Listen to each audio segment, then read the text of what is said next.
کراچی میں Peoples party کے رہنما شرجیل انعام میمن نیوز کانفرنس کر رہے ہیں، جس میں یہ کہتا ہوا آیا ہوں کہ اس جماعت کی لڑائی جو کہ سوشل میڈیا میں ایک انفلوئنس رکھتی ہے، ان کی لڑائی کسی پولیٹیکل پارٹی سے نہیں ہے، کسی ادارے سے نہیں ہے، کسی ادارے کے سربراہ سے نہیں ہے۔ ان کی لڑائی پاکستان سے، وہ پاکستان کے خیر خواہ نہیں ہے، وہ پاکستان میں انریسٹ چاہتے ہیں۔ اس کے بعد جو سب سے اس وقت پورے دنیا کے لیے، صرف مسلمانوں کے لیے نہیں، پوری دنیا کے لیے اس وقت جو سب سے سنجیدہ اور تشویشناک بات ہے، وہ ہے فلسطین میں جس طریقے سے معصوم بچوں پہ، معصوم ماؤں پہ، معصوم بہنوں پہ، معصوم بزرگوں پہ جس طریقے سے اسرائیل کا وحشیانہ ایک انتقام، ایک ہولناک دہشت گردی اسرائیل کی طرف سے چل رہی ہے، اس کی بھرپور مذمت بھی کرتے ہیں، اور تمام ان مظلوم فلسطینی بھائی بہنوں کے ساتھ پیپلز پارٹی اور پورا پاکستان اور پوری دنیا اس وقت ان کے ساتھ کھڑی ہے۔ آج واقعی پاکستان مس کر رہا ہے شہید ذوالفقار علی بھٹو صاحب کو، کہ آج اگر شہید ذوالفقار علی بھٹو صاحب ہوتے تو OIC کے ذریعے جس طرح انہوں نے ہمیشہ تمام مسلم ممالک کو اکٹھے کیا تھا، تو آج اگر شہید ذوالفقار علی بھٹو صاحب ہوتے تو شاید فلسطینیوں کے ساتھ اتنی بربریت نہیں ہو رہی ہوتی۔ ہم سمجھتے ہیں، وہ ہمارا مطالبہ ہے پوری دنیا سے، انٹرنیشنل کمیونٹی سے، کہ اس مظالم کو فوری طور پر بند کیا جائے، اس بربریت کو فوری طور پر بند کیا جائے۔ اور میں پاکستانی حکومت سے بھی کہوں گا کہ ہر فورم پہ لاؤڈلی پاکستان کی حکومت جو ہے وہ مظلوم فلسطینیوں کا ساتھ دے، کیونکہ پاکستان نے ہمیشہ لیڈ کیا ہے، پاکستان ہمیشہ اپنے مظلوم فلسطینیوں کے ساتھ رہا ہے۔ کوئی بھی حکومت ہو، اس نے فلسطینیوں کا ہمیشہ ساتھ دیا ہے، لیکن خصوصی طور پر پیپلز پارٹی کی جب حکومت تھی، جب شہید ذوالفقار علی بھٹو صاحب تھے، تب آپ کو پتہ ہے کہ کیا ان کے خصوصی طور پر ایک جذبات رہے ہیں فلسطین کے لیے۔ شہید محترمہ بینظیر بھٹو صاحبہ کے دور میں بھی فلسطین کے لیے ایک خاص طور پر ایک پالیسی رکھی گئی کہ فلسطینیوں کے آواز کو ہمیشہ بلند کیا جائے۔ اس کے بعد یہ ایک اور ایشو ہے، اس پہ سعید غنی صاحب زیادہ روشنی ڈالیں گے، میں بھی اپنی 2-3 باتیں کمپلیٹ کر کے سعید غنی صاحب موقع دوں گا، کہ کل کے انتخابات کے بعد جو بلدیاتی انتخابات کے بائی الیکشنز تھے، سندھ بھر میں جس طرح پاکستان پیپلز پارٹی نے کلین سویپ کیا ہے اور پیپلز پارٹی کے مخالفوں کو عبرتناک شکست نصیب ہوئی ہے، اس پہ پیپلز پارٹی کے تمام جالوں کو، ہمارے میئر کو، ہمارے ڈپٹی میئر کو، ہمارے پورے سندھ بھر میں جتنے بھی پیپلز پارٹی کے لوگوں نے کانٹیسٹ کیا تھا، ان کو بہت بہت مبارک ہو۔ اب جو صاحب صبح کو 11:30 بجے آ کے روز خطاب کرتے تھے اور جن کا ایک مقصد ہوتا تھا کہ جی بھائی دھاندلی ہو گئی، اب وہ دھاندلی کا الزام بھی نہیں لگا پا رہے ہیں کہ آپ کوئی کہے کہ جی دھاندلی ہوئی، کوئی حکومت تھی، حکومت کی کوئی مشینری تھی، کوئی پہ ٹھپے لگ رہے تھے، کہیں پہ کیا بدماشی ہوئی، ایک الزام لگانے کی نوبت بھی نہیں آئی۔ دوسری پارٹیاں جو کراچی کو کلیم کرتی ہیں، وہ تو پھر اس بار بھی انتخابات میں انہوں نے حصہ نہیں لیا۔ تو آپ نے دیکھ لیا کہ جی یہ ایک clear, loud and clear message ہے، کیونکہ الیکشن سندھ میں تھے تو میں بھی سندھ کی بات کر رہا ہوں، کہ سندھ بھر سے، کراچی سے لے کے کشمور تک، ننگر پارکر سے لے کر سندھ کے کونے کونے تک یہ ایک کلیئر میسج ہے کہ سندھ کی عوام صرف اور صرف پاکستان پیپلز پارٹی کو ووٹ دے گی، اس کو الیکٹ کروائے گی۔ کیوں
اور ROs نے رزلٹ بدل دیا اور پتہ نہیں ان کے جو ایجنٹس ہیں ان کو نکال دیا گیا. کوئی اس قسم کی آواز بھی آپ کے سامنے نہیں آئی ہے. تو میں یہ سمجھتا ہوں کہ کراچی کے انتخابی نتائج جو بلدیاتی الیکشن میں ہوا آئے تھے سامنے, اس پر کل کے نتائج نے یہ مہر لگا دی ہے کہ پیپلز پارٹی کے ساتھ کراچی کے لوگ کھڑے ہیں اور پیپلز پارٹی کراچی کے لوگوں کی اس وقت ایک حقیقی نمائندہ جماعت ہے. اور یہ جو کل کے نتائج ہیں انہوں نے اس بات کو بھی, ہمارا یہ دعویٰ ہم کر رہے ہیں کہ آنے والے عام انتخابات میں کراچی سے پاکستان پیپلز پارٹی سب سے بڑی سیاسی جماعت کے طور پر ابھرے گی اور کراچی کی جو قومی اور صوبائی اسمبلی کی نشستیں ہیں پیپلز پارٹی ان میں میجورٹی لے گی اور سب سے زیادہ نشستیں ہماری ہوں گی. باقی جماعتیں بھی لیں گی نشستیں, لیکن یہ کہ ہم سے پیچھے ہوں گی. تو میں کراچی کے تمام لوگوں کا شکریہ ادا کرنا چاہتا ہوں اور ان سے گزارش کروں گا کہ پاکستان پیپلز پارٹی نے جس انداز میں ان کی خدمت کی ہے ہم اسی طرح سے یہ خدمت کا جو جذبہ ہے وہ آگے لے کر بڑھیں گے. اور جس طرح شرجیل انعام صاحب نے بتایا کہ کراچی میں مختلف ہمارے ڈیولپمنٹ کے جو پروجیکٹس ہیں وہ چل رہے ہیں, وہ پیپلز پارٹی کی حکومت نے شروع کیے ہیں اور ہمارے کئی کام تھے جو الیکشن کمیشن نے جو پابندی لگائی ہے اس کی وجہ سے وہ رک گئے. انشاءاللہ تعالیٰ حکومت میں آ کر اپنے ان تمام منصوبوں کو مکمل کریں گے اور کراچی کے شہریوں کی خدمت اسی طرح جاری رکھیں گے.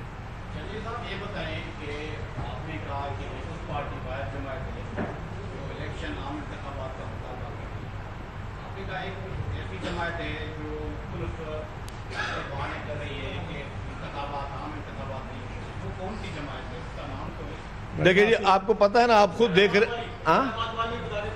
کون سی, دیکھیں جی آپ کو سب پتہ ہے, میرے منہ سے نہ کہلوائیں, سمجھدار کو اشارہ کافی ہے. سب کو پتہ ہے کون الیکشن سے بھاگ رہا ہے,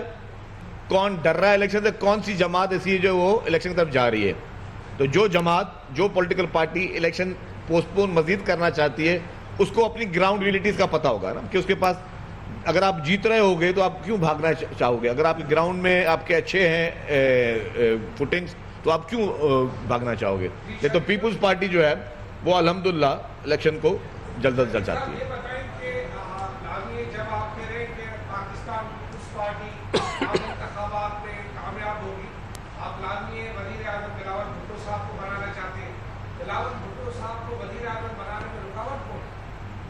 دیکھیں کوئی رکاوٹ کوئی نہیں ہے, بنیں گے انشاءاللہ. انشاءاللہ تعالیٰ الیکشن ہوں گے. پیپلز پارٹی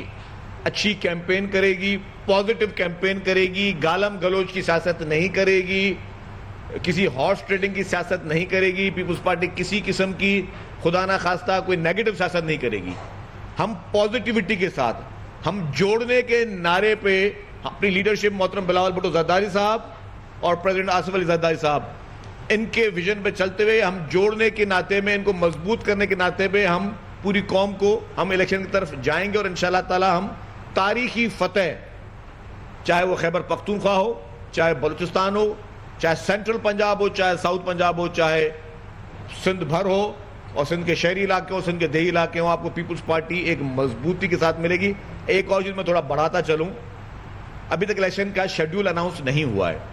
لیکن جس طرح جو ڈیولپمنٹ ورک بند کیا ہوا ہے وہ لوگوں کے لیے اس وقت ذہنی عطاب ہے. اب میں آپ کو سمجھاؤں کہ میں بات کیوں کہہ رہا ہوں. بجٹڈ اسکیمز جو کہ اسمبلی نے پاس کی ہوئی ہیں, ایسی اسکیمز جس میں لوگوں کو ریلیف ڈائریکٹ ملنا ہے, وہ ابھی اسکیم ساری بند ہیں. لیٹ سپوز کہ آپ کے گھر کے سامنے کوئی ڈرینیج کی لائن پھٹ گئی اور وہ گٹر ابل رہا ہو, تو ڈیفینیٹلی اس کو مینٹین کرنے کے لیے ڈیولپمنٹ ہوگی. اس کے اسے کہتے ہیں M&R, مینٹیننس ریپیئر کے پیسے ہوتے ہیں کہ بھائی اس کو آپ ریپیئر کرو. اب جب تک الیکشن کمپلیٹ نہ ہو جائے تب تک وہ گٹر آپ نہیں بنانے دو گے. آپ اس ادارے کو